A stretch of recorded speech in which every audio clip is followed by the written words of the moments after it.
തുർക്കിയുടെ തലസ്ഥാനമായ ഇസ്താംബൂളിൽ ശക്തമായ ഭൂചലനമുണ്ടായി. നിലവിൽ ആളപായമില്ല.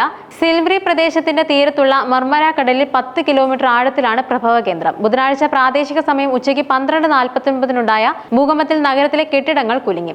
ആളുകൾ തെരുവിലേക്ക് ഇറങ്ങിയോടി. കെട്ടിടങ്ങൾക്ക് കേടുപാട് സംഭവിച്ചതായി ആഭ്യന്തരമന്ത്രി അലി യർ ലിഖായ പറഞ്ഞു.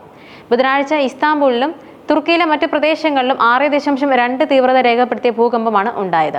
16 ദശലക്ഷം ജനങ്ങളുടെ നഗരത്തിൽ വ്യാപകമായ പരിഭ്രാന്തിയും നിരവധി പേർക്ക് പരിക്കുകളും ഉണ്ടായി. കൂടാതെ ഗുരുതരമായ നാശനഷ്ടങ്ങൾ ഉണ്ടായതായി നിലവിൽ റിപ്പോർട്ടുകളൊന്നുമില്ല.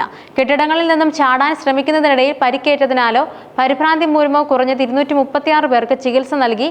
അവരിൽ ഭൂരിഭാഗവും ഇസ്താംബൂളിലാണ്. ഒരു വലിയ ഭൂകമ്പത്തിന് സാധ്യത ഉള്ളതായി കണക്കാക്കപ്പെടുന്നതിനാൽ താമസക്കാർ ആശങ്കയിലാണ്.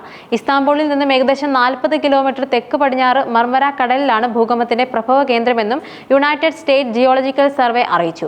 ഭൂകമ്പത്തിന്റെ ആഴം 10 കിലോമീറ്റർ ആയിരുന്നു.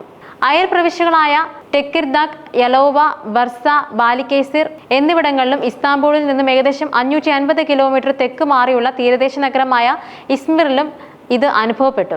ഭൂകമ്പം 13 സെക്കൻഡ് നീണ്ടു നിന്നതായും തുടർന്ന് 100-ലധികം തുടർചലനങ്ങൾ ഉണ്ടായതായും ആഭ്യന്തരമന്ത്രി അലി യർ ലിഖായ പറഞ്ഞു.